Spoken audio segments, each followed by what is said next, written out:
হিলি অঞ্চলে পানের ফলন ভালো হলেও আশানুরূপ দাম পাচ্ছেন না সেখানকার চাষিরা। এমনকি উৎপাদন খরচ তুলতে হিমশিম অবস্থা তাদের। এই অবস্থায় পানের বরজ উঠিয়ে দেওয়ার কথা ভাবছেন কেউ কেউ। বাজার তৈরিতে কৃষি ব্যাপার অধিদপ্তরের সহযোগিতা চেয়েছেন অবশ্য চাষিরা।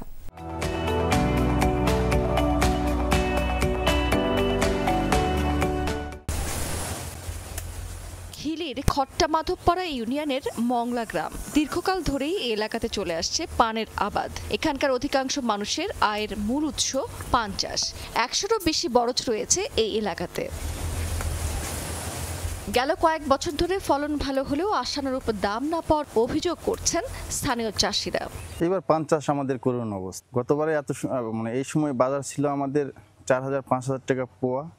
এবার আমাদের মোটা পানের দাম হচ্ছে 1000-1200-1400। বর্তমান যে বাজার মূল্য পান বিক্রি করে আমাদের যে লেবার খাটায় সেই লেবারকে আমরা দিনমজুরি যেটা সেটা আমরা দিতেই পারি না।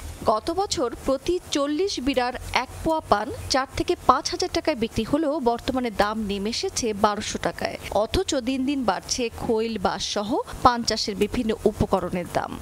এক বোঝা শলি কিনতে গেলে 700 টাকা।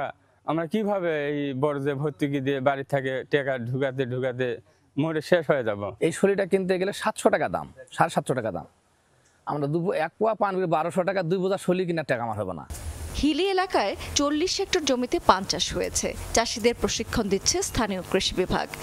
আমাদের যে বিভিন্ন ধরনের কৃষক প্রশিক্ষণ আছে সেই কৃষক প্রশিক্ষণে কিন্তু আমরা কৃষকদেরকে উদ্বুদ্ধকরণ বা তাদের যে আমাদের বালাই নিয়ন্ত্রণ, কখন কোন স্প্রে করতে হবে এবং রুটিন মাফিক স্প্রে, সেটা কিন্তু আমরা পরামর্শ প্রদান করে থাকি। বা আমাদের ব্লক পর্যায়ে উপসহকারী কৃষি কর্মকর্তা তারা প্রতিনিয়ত পরামর্শ প্রদান করে যাচ্ছেন। প্রণোদনার দাবি জানিয়েছেন স্থানীয় পান চাষিরা। রাবেয়া স্মৃতি, যমুনা নিউজ।